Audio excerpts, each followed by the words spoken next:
Rebecca's lips twisted into a smirk as she pointed toward David and Olivia. "They are being disruptive. They need to leave now." The cabin fell silent. Eyes darted between the flight attendant and the elegant black couple still seated in first class. Olivia's grip tightened on her armrest, but David remained perfectly still, calm, calculated. Then, slowly, he stood, buttoning his blazer with deliberate ease. And then he spoke. "We'll go," he said, his voice smooth as glass. "But before we do..." He pulled a sleek black leather wallet from his pocket and flipped it open, revealing an unmistakable silver badge. "Perhaps you should explain to the owners of this airline why you just kicked them off their own plane." Rebecca's breath hitched. The blood drained from her face. Gasps erupted throughout the cabin. The tables had turned. But before we dive deeper into this story, let me know where you're watching from in the comments below, and if you love stories like this, don't forget to hit that subscribe button and turn on notifications so you never miss what happens next. JFK International Airport buzzed with restless energy as travelers hurried through the terminal, dragging rolling suitcases behind them while departure boards flickered with updates. The air was filled with the rhythmic chatter of distant conversations, the occasional echo of a boarding call, and the faint scent of freshly brewed coffee wafting from nearby cafes. Every few seconds, the automated voice of the intercom announced flights departing to destinations across the world, blending into the airport's chaotic symphony. Among the steady stream of passengers weaving through the crowd, David and Olivia Carter moved with quiet confidence, their presence unmistakably refined. David, at 48, carried himself with the composed authority of a man accustomed to commanding respect. His tailored dark suit fit him perfectly, his crisp white shirt accentuating his strong build and his polished shoes striking a measured rhythm against the sleek marble floor. His sharp brown eyes scanned the terminal with a calm awareness, the slight tilt of his chin exuding a quiet dominance that required no effort. By his side, Olivia, 45, radiated an effortless elegance. Her sleek navy dress hugged her frame just enough to hint at sophistication while remaining understated. A pearl bracelet encircled her wrist, glinting under the airport's artificial lights as she gracefully adjusted the strap of her designer handbag. Her dark brown curls were pulled back into a polished bun, and her almond-shaped eyes carried an unmistakable sharpness, betraying the mind of a woman who missed nothing. Unlike David's measured patience, Olivia's wit was razor-sharp, her presence commanding in a different way, one that dared anyone to underestimate her. They walked in step, a seamless rhythm between them, a silent communication honed over decades. Their expectations for this trip were simple: a smooth flight to Los Angeles, a few days of intense meetings, and a well-earned weekend retreat before flying back home. This was routine.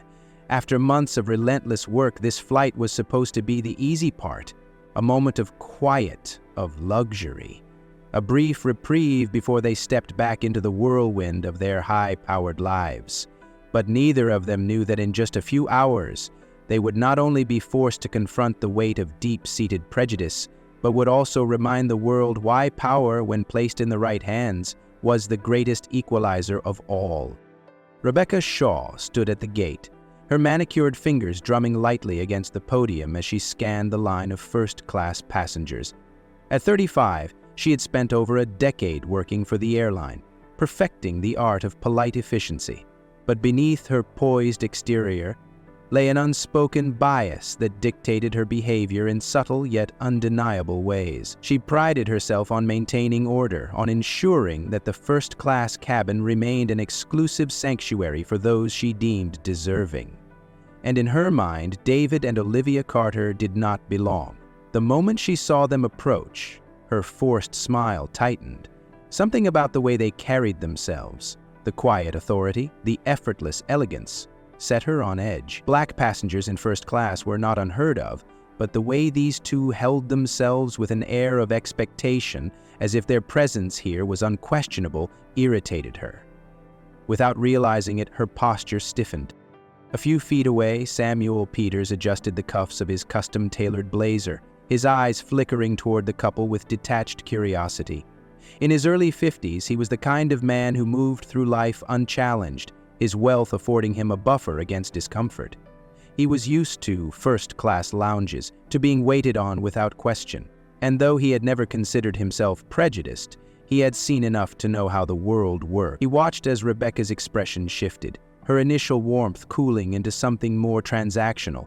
He recognized it immediately, the quiet shift that happened when people like her recalibrated their behavior based on silent assumptions. Still, he said nothing. After all, it wasn't his place.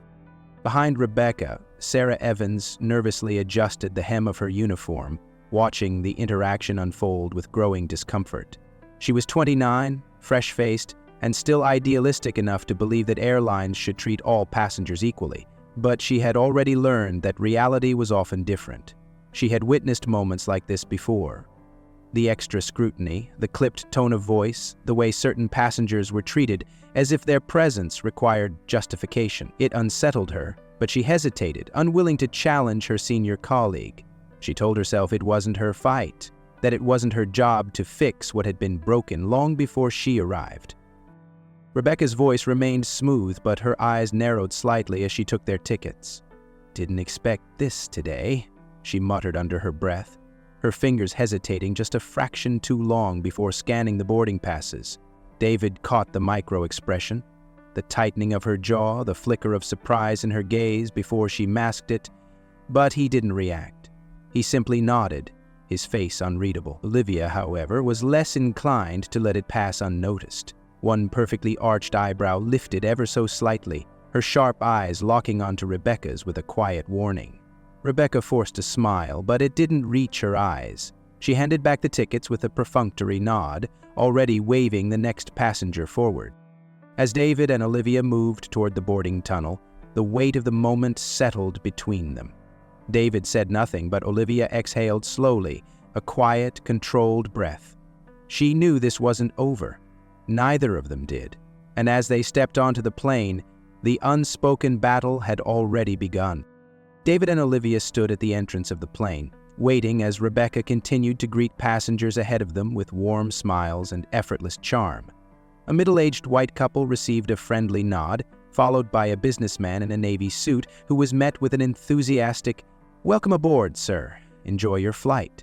Her tone was light, practiced, and inviting, but as soon as David and Olivia stepped forward, the warmth drained from her expression like someone flipping a switch. Her voice turned clipped, the professional polish now purely mechanical. "Boarding passes, please," she said, barely looking up as she extended a hand. David handed over the tickets, his face calm, unreadable. Rebecca took them, but instead of scanning them immediately like she had done for every other passenger, she hesitated. Her eyes flickered over the names on the boarding passes, then back to their faces, as if she were waiting for something to not add up. She glanced down again, flipping the tickets over unnecessarily, scanning them twice as if searching for an error. Olivia's arms crossed, her gaze sharp and unwavering. She knew exactly what this was. Rebecca wasn't checking for mistakes, she was questioning their presence. Finally, Rebecca forced a tight smile, handing the tickets back with a dismissive flick of her wrist. "If you're really in first class, you should book sooner next time," she said smoothly, her tone laced with condescension. Seats get taken quickly. David's jaw tensed, but he said nothing. He had learned long ago that the most dangerous thing a black man in his position could do was react in a way that gave people like her an excuse to escalate.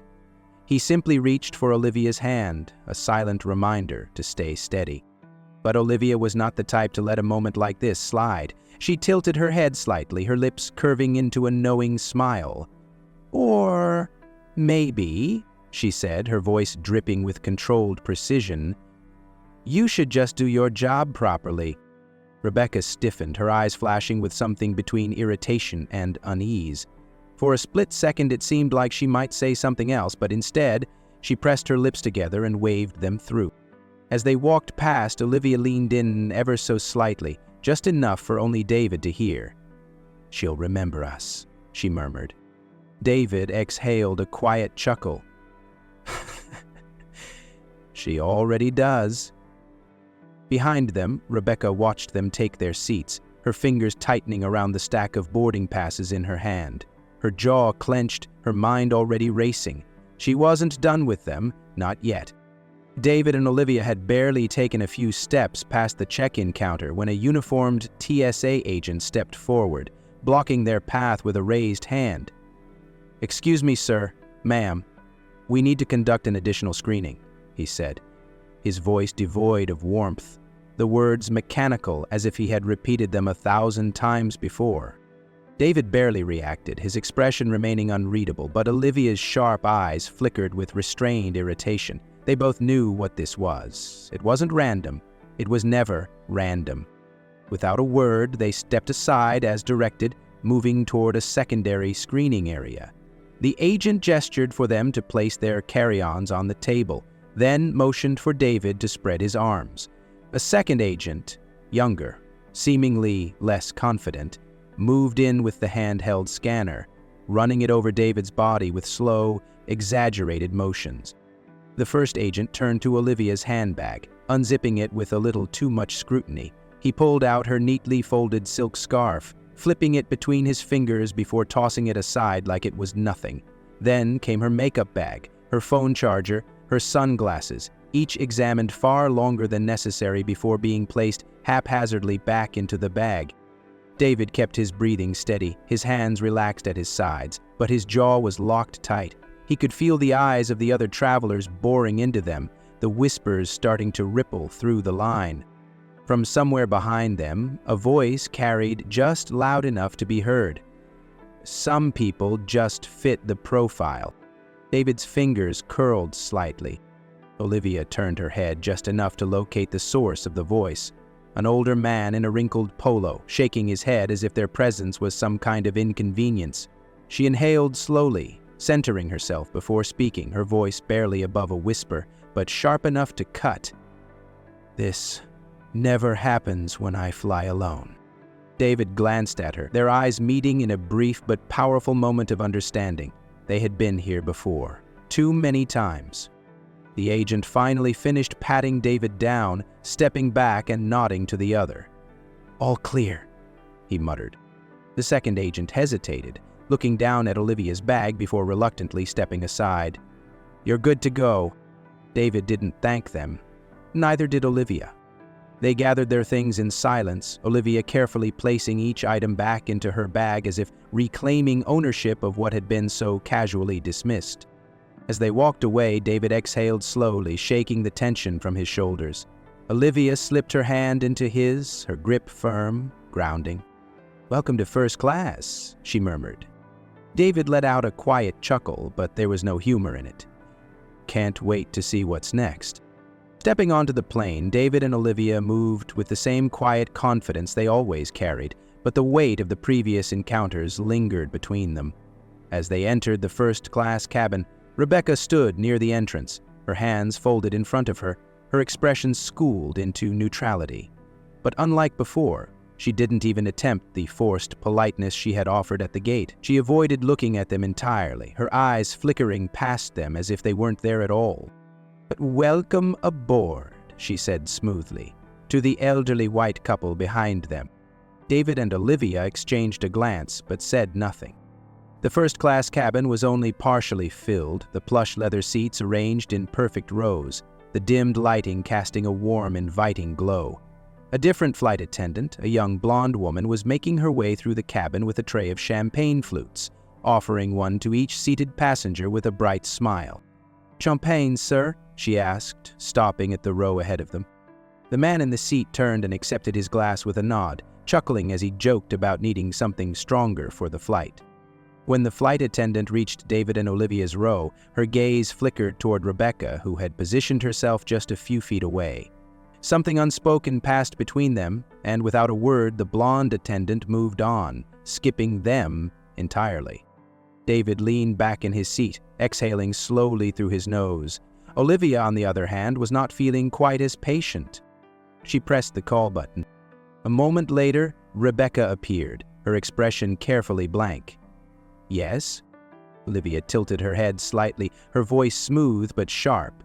"We weren't offered champagne." Rebecca's lips curled into something that wasn't quite a smile. "Oh," she said, as if the thought had never occurred to her. "I must have missed you." David watched her carefully, his fingers tapping lightly against the armrest, his posture still relaxed but his eyes sharp. "Then we'll take two," he said, his tone even. Rebecca let the silence stretch a little too long before responding, then with a smirk she said, "Water's better for you anyway." A hush fell over the row. The passengers nearby shifted slightly, uncomfortable but unwilling to say anything. A man across the aisle briefly glanced up from his tablet before looking away. Olivia's gaze didn't waver. "Champagne?" she repeated. Rebecca held her ground for a beat longer, as if daring them to push the issue. Then, with a deliberately slow nod, she turned on her heel. Minutes later she returned, setting two flutes down in front of them with just enough force to make the glasses clink loudly against the tray table. Then, without another word, she disappeared down the aisle. David picked up his glass, swirling the liquid inside before taking a sip. "She's really working for that Employee of the Month title." Olivia didn't smile. "She's just getting started." Rebecca moved through the first-class cabin with effortless ease, her voice warm and professional as she engaged passengers in light conversation.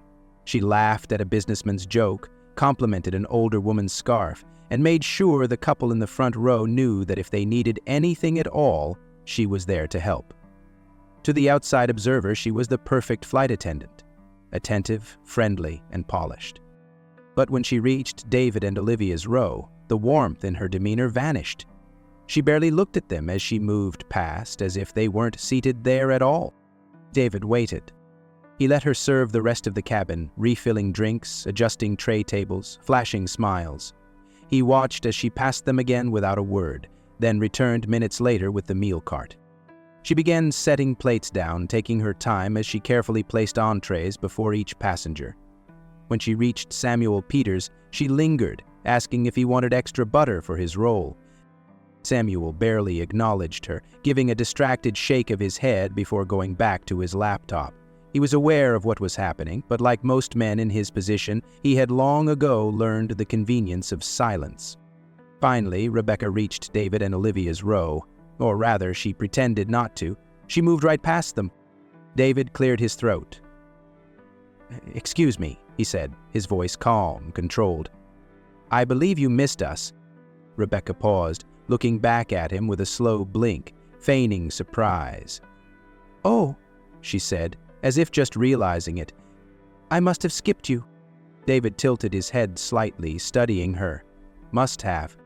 Olivia, on the other hand, wasn't interested in playing along. She placed her elbow on the armrest, leaning toward Rebecca just slightly. "You didn't skip anyone else." A muscle in Rebecca's jaw twitched, but she recovered quickly. "It wasn't intentional," she said smoothly. "Of course not," Olivia replied, her voice laced with sarcasm. Rebecca reached for the tray, her movements just a little too sharp as she placed the meal in front of David, followed by Olivia's. "Enjoy," she said with a tight smile before turning away. David picked up his fork, but Olivia didn't move. She watched Rebecca walk away, her eyes narrowed slightly. "She's pushing," Olivia said under her breath. David nodded as he cut into his meal. "Let her." Across the aisle, Samuel glanced up from his screen, shifting uncomfortably. He had heard every word. He had seen every moment of it, and yet he remained silent. Because that was easier, because that was safer, because in his world, silence cost nothing. But for David and Olivia, silence was a luxury they had never been afforded. Rebecca's patience was running thin. Every forced smile, every carefully measured word, every fake display of professionalism, it was all unraveling. She had been pushing them, testing them, waiting for that one moment when they would give her the excuse she needed to put them in their place. But David and Olivia had remained composed, refusing to play into her expectations, and it was infuriating.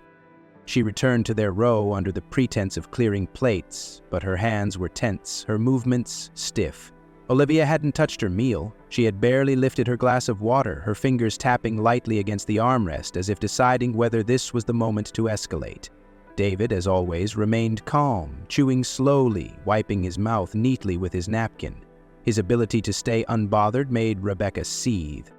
As she reached over to take David's plate, she leaned in just enough for only them to hear.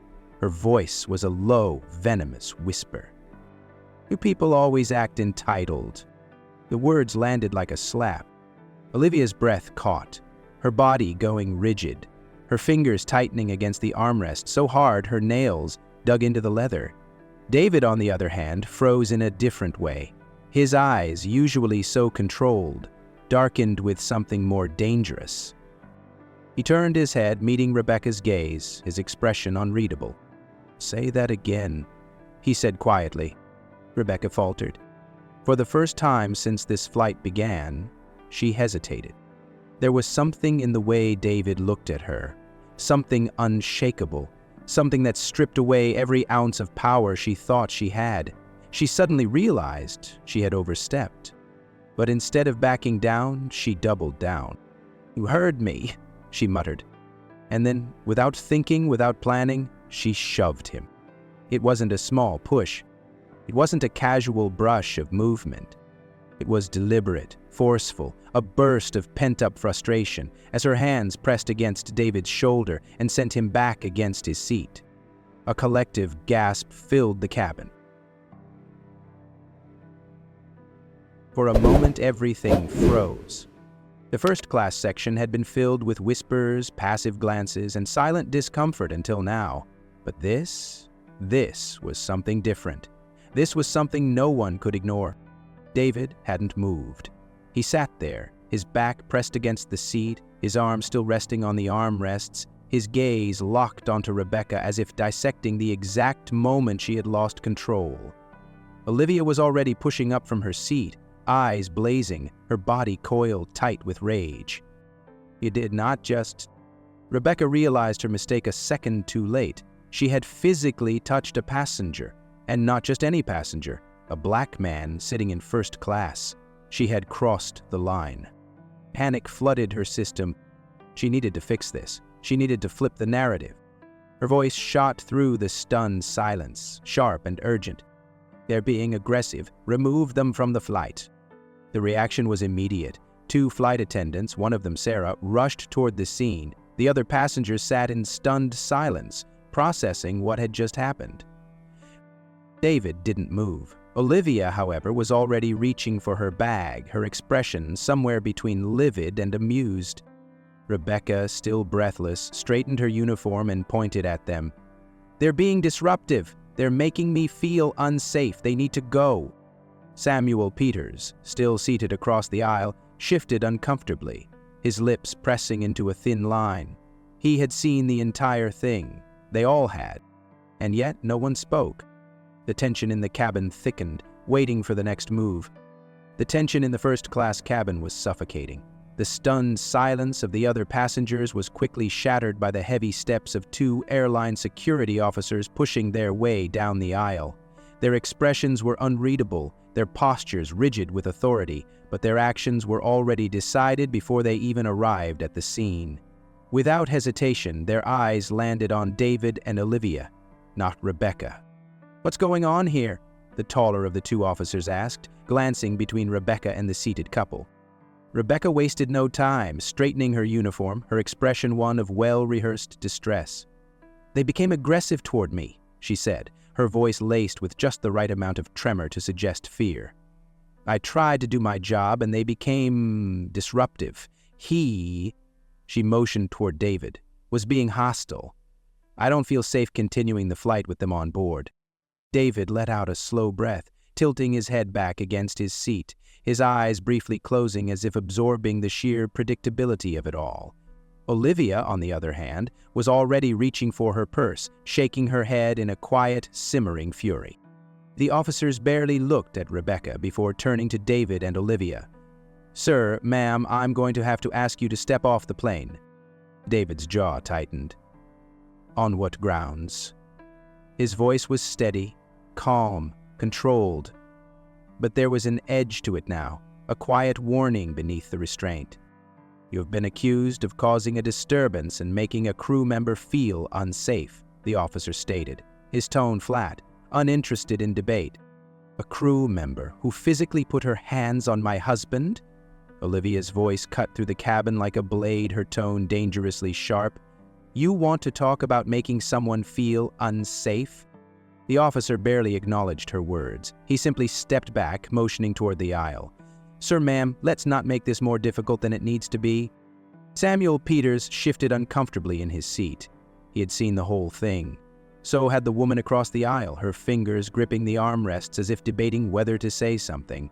Sarah, the younger flight attendant, opened her mouth slightly as if she might speak, but then she looked at Rebecca, who was standing tall, smirking, her authority unchallenged. Sarah swallowed and said nothing. David exhaled slowly, then stood. He moved with a deliberate slowness, not out of hesitation, but because he understood the weight of the moment. He knew what would happen if he moved too fast, spoke too loud, let even an ounce of anger slip into his voice.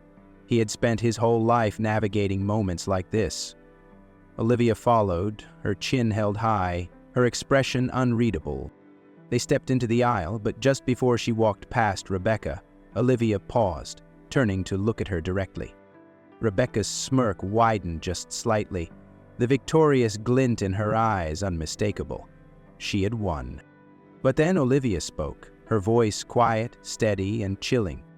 "You have no idea who you just put your hands on." For the first time since this had started, something flickered across Rebecca's face. Confusion. David and Olivia turned and walked toward the exit, leaving behind a cabin thick with the unspoken weight of what had just happened. The cabin had just begun to settle, the murmurs of the passengers fading into an uneasy quiet as David and Olivia disappeared down the jet bridge. Rebecca stood near the front, adjusting her uniform, her lips pressed together in satisfaction. She had won. She had asserted control. She had removed the problem. It was done. Then the intercom crackled to life. The captain's voice, steady and authoritative, filled the cabin. "Ladies and gentlemen, this is your captain speaking. I need your full attention." A slight pause. "It appears we have made a grave error." Rebecca's smirk faltered. The passengers who had looked away, who had ignored what had happened, who had convinced themselves that whatever had just unfolded wasn't their concern, all of them suddenly turned toward the speakers, their ears tuning in with quiet apprehension. "The passengers who were removed just moments ago," the captain continued, his voice sharper now, "were David and Olivia Carter." Silence. Dead, suffocating silence. The owners of this airline. Gasps rippled through the first-class cabin like a shockwave. A woman in the third row clutched her pearl necklace. A man who had spent the entire flight immersed in his tablet suddenly looked up, his mouth slightly open. Even Samuel Peters, who had been content to sit back in detached silence, slowly turned, his eyebrows knitting together as he absorbed what had just been said. Rebecca's entire body went rigid.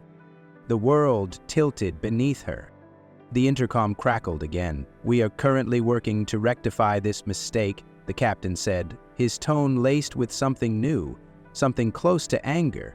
"On behalf of Horizon Air, I deeply apologize to Mr. and Mrs. Carter for the treatment they received aboard this flight. The situation is being addressed immediately." The line cut off. Rebecca's throat felt tight. The murmurs in the cabin grew louder. Someone muttered, "Did she know?"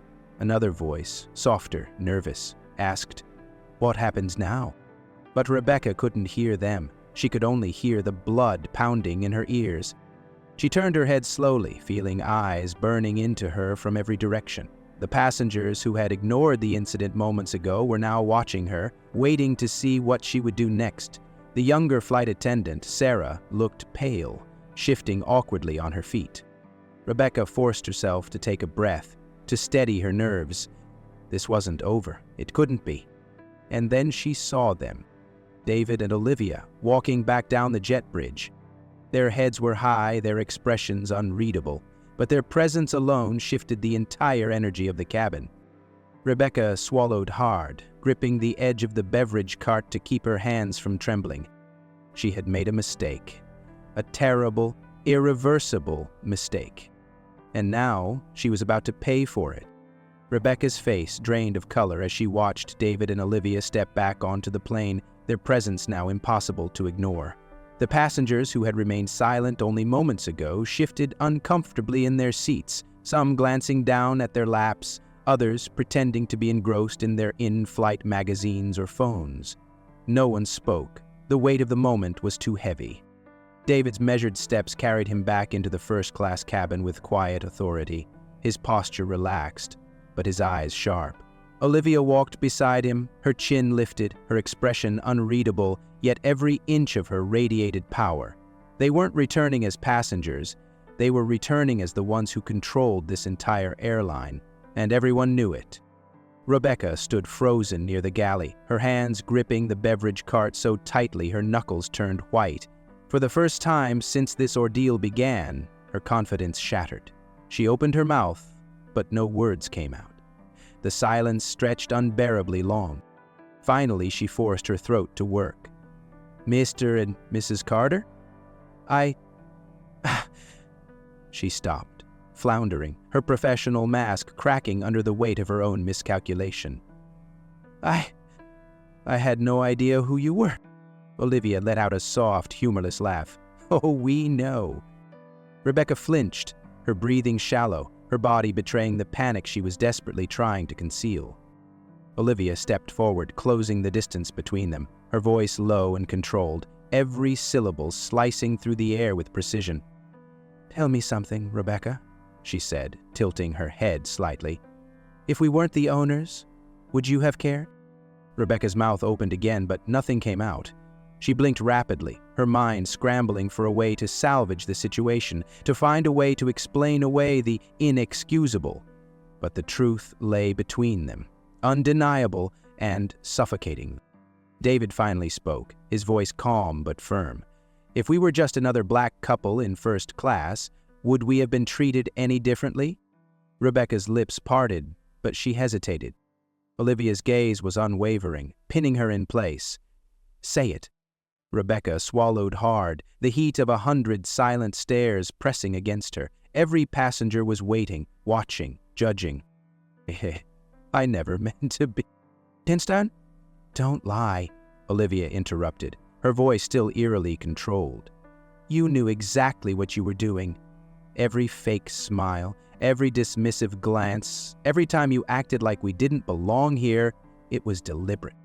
Rebecca's breathing grew unsteady. "I was just doing my job." David's jaw tightened. "No," he said evenly. "You were abusing your position." A hush fell over the cabin. Samuel Peters, the businessman who had sat quietly through the entire ordeal, shifted in his seat, his gaze darting between Rebecca and the Carters. He looked deeply uncomfortable, as if suddenly realizing that silence had made him complicit. A woman across the aisle, the same one who had stolen glances at the conflict earlier, now watched Rebecca with something close to disgust. Even Sarah, the younger flight attendant, looked mortified, as if witnessing the consequences of something she had been too afraid to challenge. Rebecca's breaths came quicker now. The power had shifted so completely, so irrevocably, that she had nowhere to run. David took a step closer, his voice quiet but filled with finality. "The question isn't whether you knew who we were. It's whether you ever saw us as equals in the first place." Rebecca's face burned, shame and panic swirling in her chest. But there was nothing left to say, because they all already knew the answer. The tension in the first-class cabin was suffocating, the silence stretching so thick it felt like it could crush the entire plane. Rebecca stood rigid, her pulse hammering in her ears, her hands still clenched at her sides as she struggled to process the complete shift in power. The weight of the Carters' gazes bore down on her like a spotlight, exposing everything she had tried to mask with forced professionalism and empty politeness. But now there was no hiding, no dismissing, no escape. Then the sound of hurried footsteps filled the jet bridge. A group of sharply dressed men and women appeared at the entrance of the first-class cabin, their expressions thunderous, their movements clipped and purposeful. Airline executives. The highest-ranking officials of Horizon Air had just arrived, and they did not look pleased. Passengers straightened in their seats, whispering among themselves, the energy in the cabin shifting once again. Samuel Peters, who had remained silent through the ordeal, now watched with quiet fascination. The young flight attendant, Sarah, paled at the sight of her superiors, already sensing where this was going. The man in the lead, a tall, graying executive with piercing blue eyes, stopped just a few feet away from Rebecca and the Carters.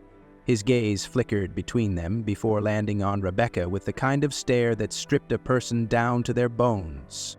"No, Mrs. Carter," he said, his voice measured but firm. "Mr. Carter." He inclined his head slightly in their direction, his tone laced with urgency. "I sincerely apologize for what has transpired. This is unacceptable." Rebecca swallowed hard, her fingers trembling as she forced herself to meet his gaze. I didn't know who they were." A sharp breath of disbelief escaped Olivia's lips. "You keep saying that like it changes anything." The executive's expression darkened. "Whether or not you knew their names is irrelevant. Your behavior was inexcusable." He turned toward David and Olivia, his tone shifting. "Rest assured, this will be handled immediately." Rebecca's stomach dropped. "Wait!" The executive didn't even look at her. "You're terminated, effective immediately." The words hit like a slap. Rebecca's breath caught in her throat, her mind spinning. "Please," she stammered, her voice cracking. I was just doing my job." "This is not a debate," the executive snapped, his tone sharp with finality. "Gather your things and exit the aircraft immediately." Passengers murmured, louder now, some leaning forward to get a better view of the woman who had once held power over this flight, now reduced to nothing. Rebecca's vision blurred as her world came crashing down around her. "Wait," she tried again, her voice barely above a whisper, desperation creeping into her tone. I can explain." Olivia let out a quiet, mirthless chuckle, shaking her head as she crossed her arms. "No, you can't. And even if you could, I wouldn't want to hear it." The executive gestured to one of the security officers, who stepped forward, his presence making it clear that Rebecca was out of options. She was no longer the one making demands. With no other choice, she turned slowly, her steps heavy, the humiliation burning through her skin as she walked past the Carters. Just as she reached the exit, Olivia spoke again, her voice steady, cutting through the air like steel. "It will be an internal investigation," she said, her tone leaving no room for argument. "And I expect every report of discrimination to be addressed, every single one." The executive nodded immediately. "Understood." Rebecca shut her eyes for a second, her hands shaking as she stepped off the plane. She had thought she won, but now she was the one being removed. The tension in the first-class cabin didn't ease, even after Rebecca was escorted off the plane. If anything, it thickened, settling over the passengers like an uncomfortable weight none of them could shake. Some avoided eye contact altogether, shifting in their seats as if trying to physically distance themselves from what had just happened. Others stared blankly ahead, suddenly engrossed in their untouched in-flight entertainment screens. No one spoke. Then, from across the aisle, a deep sigh cut through the silence. Samuel Peters, the well-dressed businessman who had spent the entire flight pretending not to notice the escalating tension, rubbed a hand over his jaw before finally lifting his gaze toward David and Olivia. His expression was tight, the weight of his own inaction pressing down on him in real time. "I should have said something earlier," he admitted, his voice quieter than usual, lacking its usual confidence. David studied him for a moment, his expression unreadable. Olivia, however, wasn't about to let the statement pass without scrutiny. She slowly turned in her seat, locking eyes with the man who had sat just feet away and watched it all unfold. "But you didn't," she said, her tone sharp, cutting through the last remnants of silence in the cabin. Samuel flinched slightly. He hesitated, shifting in his seat, clearly debating how much truth he was willing to admit. "I didn't think it was my place." Olivia let out a quiet laugh, but there was no humor in it. "Your place?" she repeated, tilting her head slightly. "Let me get this straight. You sat there in perfect silence watching as my husband and I were disrespected over and over again, and you told yourself it wasn't your place?" Samuel swallowed. He was a man used to being in control, to navigating boardrooms and closing deals, but he had no defense against this. David exhaled, rubbing his thumb along the edge of his armrest. "It's not just about what happens, he said, his voice calm but firm. "It's about who speaks up and who doesn't." Samuel's jaw tightened, and for a brief second he looked as though he wanted to argue. But what could he say? That he had been uncomfortable? That it hadn't been his problem? That it was easier to stay quiet and let someone else take the hit? Because deep down he knew that was the truth. He looked away, staring out the window at the night sky beyond, the lights of the airport barely visible in the distance.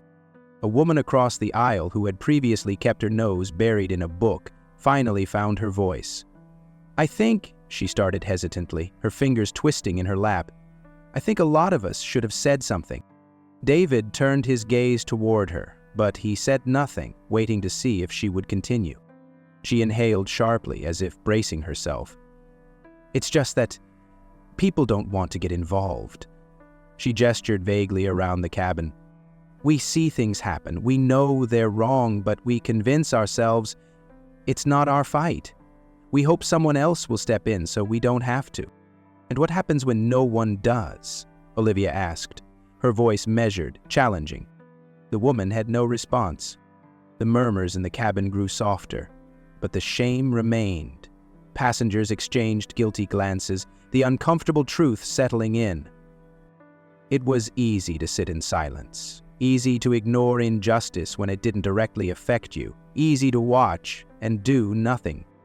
But tonight, that silence had been shattered, and no one on this flight would ever forget it.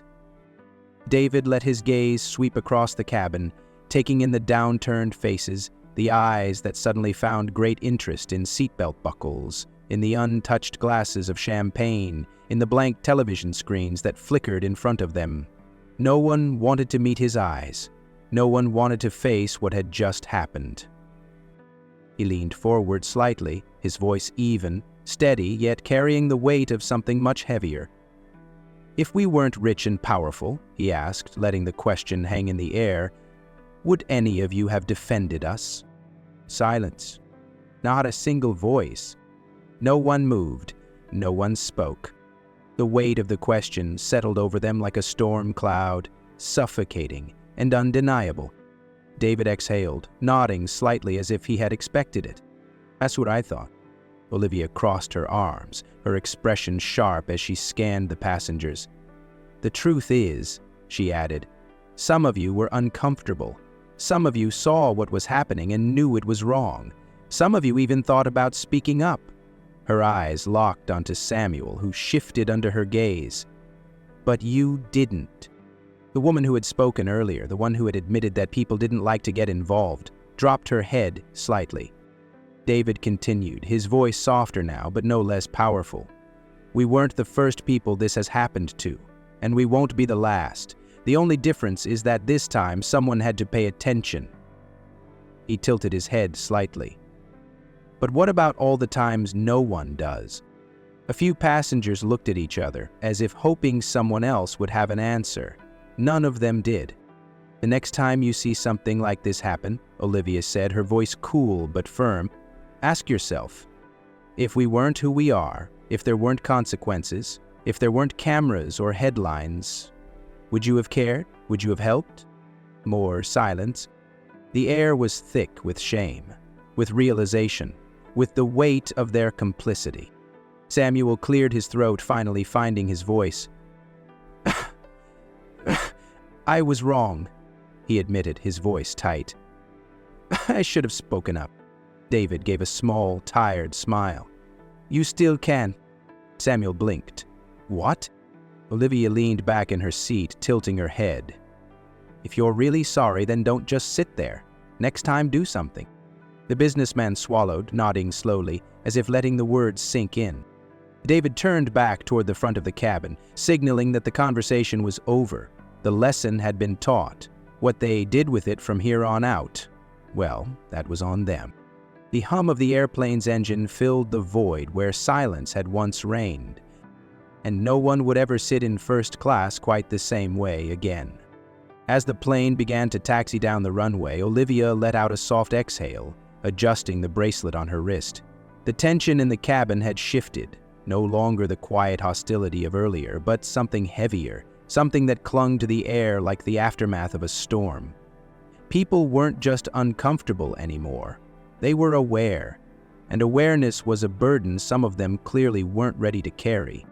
She turned her head slightly, watching as the city lights outside blurred past the window, her reflection staring back at her in the glass. Then, with a small shake of her head, she murmured, "She thought she was kicking us off the plane. Instead, she kicked herself out of a career." David smirked, but there was no real humor in it. He reached for his glass of water, taking a slow sip before setting it back down with a quiet clink. "Poetic justice," he mused, though his tone was thoughtful, serious. "But this isn't about her. Not really." Olivia sighed, leaning back into her seat. "No," she admitted, her gaze still fixed on the world outside. "It never was. This had never been about one flight attendant on a power trip. It had never been about just one flight. It had never been about them as individuals. It was about something bigger. About a system that allowed moments like this to keep happening. About the quiet ways discrimination thrived in places people like to believe were above racism. First-class seats, executive boardrooms, five-star restaurants. It was never about money, power, or status, because no matter how much success someone like David or Olivia had, there would always be someone like Rebecca waiting to remind them that, in her eyes, they still didn't belong. David rubbed a hand over his jaw, his expression unreadable. "We'll never know how many times this has happened to someone without a voice, without power, without an audience," he said quietly. Olivia nodded, the truth of his words settling between them like an unspoken vow. From the corner of her eye, she noticed movement. Samuel Peters had pulled out his phone, typing something. An email, a note, or maybe just processing his own thoughts. The woman across the aisle, the one who had spoken up too late, was staring at her hands, lost in thought. The young flight attendant, Sarah, kept sneaking glances toward them, her lips pressed together, as if debating whether to say something. The ripple effect had already begun. And that was the real win. Not the public humiliation of Rebecca. Not the frantic damage control the airline executives would undoubtedly be doing. The real victory was that, after today, no one in this cabin would ever be able to ignore moments like this again. The next time they saw injustice, their silence wouldn't feel as safe. It wouldn't feel as neutral. It would feel like what it really was, compliance. David leaned in slightly, lowering his voice just enough for only Olivia to hear. "Do you think she learned anything?" Olivia smirked, but her eyes remained sharp. "I don't care if she did," she murmured. "I care if they did." She glanced around the cabin, at the people who were still processing what they had witnessed, their quiet shame still lingering. One person changing means nothing, but a room full of people realizing they were part of the problem? She exhaled. That's how you start to break a system. David let out a quiet hum of agreement. Real change starts with discomfort. As the plane lifted into the night sky, a final question settled between them, one that neither of them needed to say out loud. What happens next? And that wasn't up to them. It was up to everyone else. And now to you, watching this. Have you ever witnessed injustice and stayed silent? Would you have spoken up if you were on this flight? Let us know in the comments. Real change starts with courage. If you believe in standing up for what's right, don't forget to like, share, and subscribe for more powerful stories of resilience and justice.